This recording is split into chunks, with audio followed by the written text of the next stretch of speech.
یہ نہج البلاغہ ہے. یہاں پہ ملاحظہ فرمائیے یہ خطبہ جو ہم آپ کو دکھانے جا رہے ہیں صفحہ نمبر 371 میں، خطبہ نہیں یہ لیٹر ہے امیر المؤمنین علیہ السلام کا، 359 ہے. یہاں پہ ومن کتاب لہ علیہ السلام لہ ایضا، امیر المؤمنین علیہ السلام کا ایک لیٹر ہے معاویہ کو.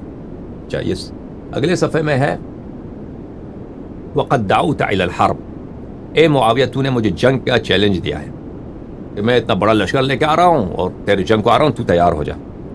معاویہ نے چیلنج دیا تھا. فدع الناس جانبا وخرج الیہ، امیر المؤمنین علیہ السلام نے فرمایا کہ معاویہ لوگوں کو چھوڑ دے، مسلمان کیوں مرے، تو خود باہر نکل آ جا.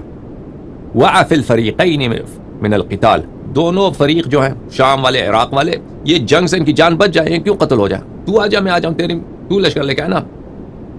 لتعلم اینا المرین علی قلبہ، تاکہ پتہ چل جائے کس قوم میں سے آپ میں ہم دونوں میں سے کس کو وہ اپنے دل میں، اس کے دل میں گند ہے، دل میں شک ہے، دل میں کفر ہے، پتہ چل جائے نا. تو آ جا میں آ جاؤں، آ جاتا ہوں. تجھے اگر میں باطل پہ ہوں تو اگر میں مر جاؤں تو میں تو جہنم میں، اگر تو باطل میں ہے تو جو باطل میں ہے اس کے دل میں شک ہوتا ہے، تو آ جا.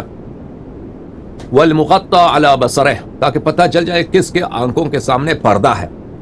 پھر یہ جملہ دیکھیں فانا ابو حسن، میں وہی ابو حسن ہوں. امیر المؤمنین علیہ السلام کا کنیہ مبارکہ کیا ہے؟ ابو الحسن.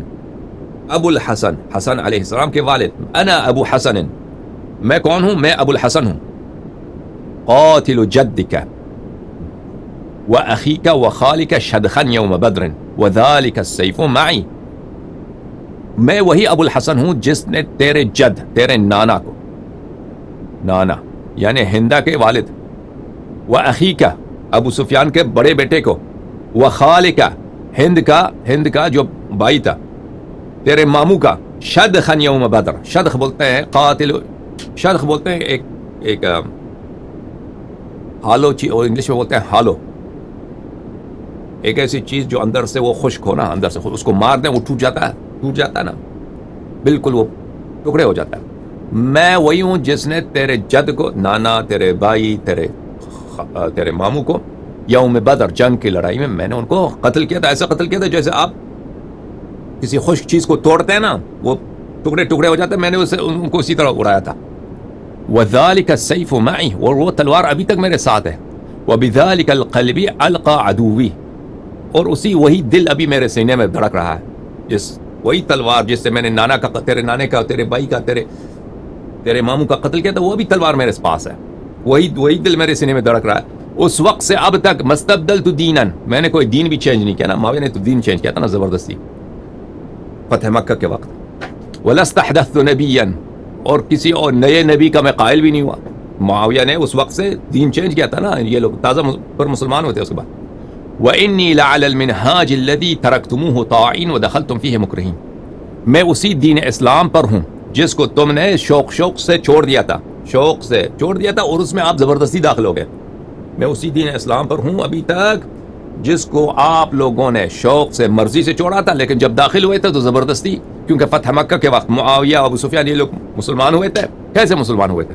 یہ قتل ہو جاتے، ان کا خون بہتا، اچھا خون بہتا اسی لیے مسلمان ہوئے تھے. تو کہنے کا مقصد یہ ہے کہ رسول اللہ صلی اللہ علیہ وسلم کا جو خاندان ہے بنی ہاشم، یہ مکے والے عرب کے لوگ یہ نہایت ہی قوم پرست لوگ تھے.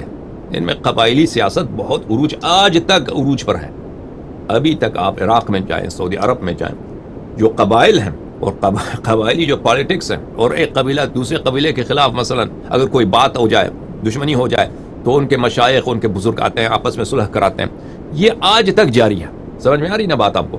ابھی تک عراق میں چاہے شیعہ ہوں غیر شیعہ ہوں، قبائلی نظام ابھی تک چل. اس وقت تو عروج پہ تھا، ٹھیک ہے نا. جہالیت کے زمانے میں پھر جو لوگ مسلمان ہو گئے وہ اپنے قبائل تو نہیں بھولے نا، تو ان کے دل میں جو کینہ تھا مسلمانوں کے خلاف اور بالخصوص بنی ہاشم کے خلاف، وہ تو کوئی چھپی بات نہیں ہے.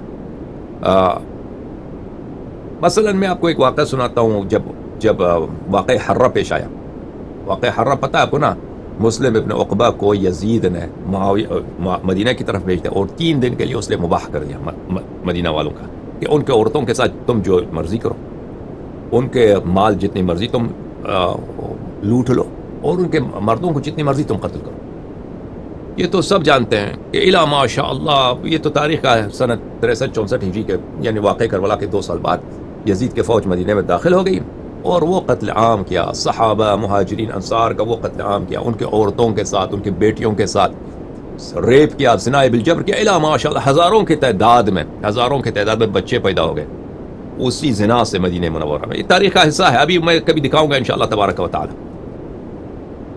قبائلی نظام دیکھیں، قبائل کی سیاست دیکھیں، یہ یزید نے کس لیے کیا، اس کو ضرورت کیا تھی اس طرح کام کرنے کی؟ یہ مدینے والوں کو شکست دیا، چلو شکست دے دیا نا، حکومت آپ کی بن گئی، اب یہ کام کرنا، یہ کیوں ایسا کیا اس نے؟ وہ اسی انتقام لینے کے لیے کہ مدینے والوں نے کیوں رسول اللہ صلی اللہ علیہ وسلم کا ساتھ دیا تھا مختلف جنگوں میں، جن جنگوں میں ابو سفیان کو شکست ہوئی ہے، اس کا انتقام لینے کے لیے۔ اور اسی میں اب انشاءاللہ آگے جا کر دکھاؤں گا آپ کو کہ جب واقع حرہ میں مدینے پہ وہ تاراج ہو رہا تھا، اہل شام تاراج کر رہے تھے، اصحاب کے بیٹیوں کے ساتھ، اصحاب کے عورتوں کے ساتھ زنا کرو بھائی، آزاد۔ ابو سعید خدری رضی اللہ تعالیٰ عنہ صحابی رسول صلی اللہ علیہ وسلم ہے، ان کی وفات ہے سنت 74 کی، بعض روایت میں سنت 70 سے پہلے کی ان کی وفات ہے۔ تو ان کے راوی کہتا ہے میں نے دیکھا کہ ان کے داڑھی جو ہے نا، داڑھی میں کچھ ایسے جگہ ہیں، سفید جگہ ہیں، ان میں داڑھی نہیں ہے، اور باقی جو ہے داڑھی لمبی ہے۔ میں نے کہا یہ کیا چکر ہے یا ابا سعید، تو نے اپنی داڑھی اصلاح کیوں نہیں کرتے، اور یہ بال کیوں ہیں؟ کہتے ہیں وہ واقع حرہ میں یزید کے لشکر نے مجھے پکڑا اور میرے چہرے سے جو ہے وہ داڑھی، کیا بولتے ہیں، نتف بولتے ہیں عربی میں، اکھاڑنے لگے داڑھی میں۔ تو جہاں پہ داڑھی نہیں ہے، کیونکہ انہوں نے ریشے سے، جڑ سے میری داڑھی کو انہوں نے نکالا ہے، کتنا درد ہوتا ہے نا انسان کو، اور جہاں پہ داڑھی ہے وہ مٹی میں تھی، کیونکہ انہوں نے میرا چہرہ زمین کی طرف کیا تھا اور میری داڑھی وہ کھینچ رہے تھے، اس طرح انہوں نے میرے داڑھی کو اکھاڑا ہے۔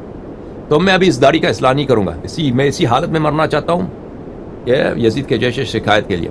واقع حرہ کے دوران میں ابن کثیر روایت کرتا ہے البدایہ والنہایہ میں کہ عبداللہ ابن عمر، دیکھیں قبائلی سیاست دیکھیں، اب انصار کو اور مہاجرین جو مدینے والے تھے ان کو اتنا ذلیل کیا جا رہا ہے نا، مردوں کو قتل کرو، مال ان کا لوٹ لو، مسجد رسول صلی اللہ علیہ وسلم میں جیش یزید گھوڑے دوڑا رہے ہیں،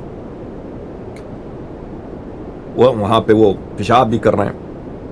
اچھا، تو اس حالت میں عبداللہ ابن عمر کہتا ہے آج ہم عثمان کے خون کا بدلہ لے رہے ہیں، عثمان کے خون کا، کیونکہ عثمان کو کہاں قتل کیا کہتا ہے؟ مدینے میں۔ کس نے قتل کیا تھا؟ مسلمانوں نے، اور اس میں بہت سارے مہاجرین انصار کا ہاتھ تھا، مدینہ والوں کا ہاتھ تھا عثمان کے قتل میں۔ دیکھیں قبائلی سیاست ہے۔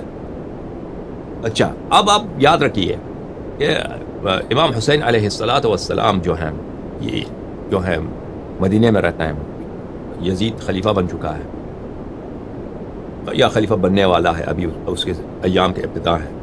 تو امام حسین علیہ السلام کو پتہ ہے اس کے پاس دنیا میں کوئی جگہ نہیں ہے، اور یہ اتنا سپر پاور تھا اس وقت، بنی امیہ کا جو حکومت تھی، پورا ایران یعنی چائنا اور ہند، انڈیا کے بارڈر سے لے کر وہ افریقہ کے آخر تک، اس طرف جو ہے، جو دیکھیں رومن امپائر دو تھے، ایک western Roman empire, eastern European empire. جو روم تھے، روم کے دو شاخ تھے نا، پہلی جو رومن امپائر تھا، پہلے اس کے زیادہ حصہ ان کا بھی قبضے میں لیا تھا، تو اس زمانے کا سب سے بڑا سپر پاور تھا یزید۔ امام حسین علیہ السلام کو پتا تھا وہ کہ اس کے پاس کئی جگہ نہیں ہے، نہ مکے میں رہ سکتے ہوں، نہ مدینے میں رہ سکتے ہیں۔ اس حالت میں اہل کوفہ نے دعوت دی کہ آپ آ جائیں۔ امام حسین علیہ السلام نے کبھی نہیں کہا اہل کوفہ سے، عراق والوں سے کہ ہمیں بلا دو۔ عراق والوں نے خود، ان میں سے بہت سارے بنی امیہ تھے، ان کو بلایا، اور امام حسین علیہ السلام، میں آپ کو بار بار عرض کر رہا ہوں کہ ان کے پاس دنیا میں کئی جگہ نہیں تھا۔ امام حسین علیہ السلام نے اپنے بھائی محمد ابن حنفیہ سے بھی یہی کہا کہ میں جہاں بھی جاؤں، میں ایک حیوان کے سوراخ میں بھی جاؤں، یہ مجھے نکال کے قتل کر دیں گے۔ کوئی جگہ ہی نہیں تھا ان کے پاس جانے کی۔ امام حسین علیہ السلام لڑائی نہیں چاہتے تھے، لیکن ان کو پتا تھا کہ ان کے پاس کوئی چارہ کار نہیں ہے۔ کیوں؟ کیونکہ وہ انتقام لینا ہے، بنی ہاشم سے یزید نے انتقام لینا ہے۔ کس چیز کا انتقام لینا؟ ہاں، کس چیز کا انتقام لینا؟ اسی چیز کا انتقام لینا ہے جو اس نے واقع حرہ میں بعد میں مدینہ والوں سے لیا۔ کس چیز کا انتقام لینا تھا؟ اس کے گھر کے جتنے لوگ مرے تھے، رسول اللہ صلی اللہ علیہ وسلم سے جنگوں میں. وہ قبائلی سیاست میں تھا, وہ ابھی تک جاہلیت کے زمانے میں تھا. انہوں نے صرف اسلام کا لبادہ اوڑھ رکھا تھا, سمجھ میں آ رہی نہ پاتا.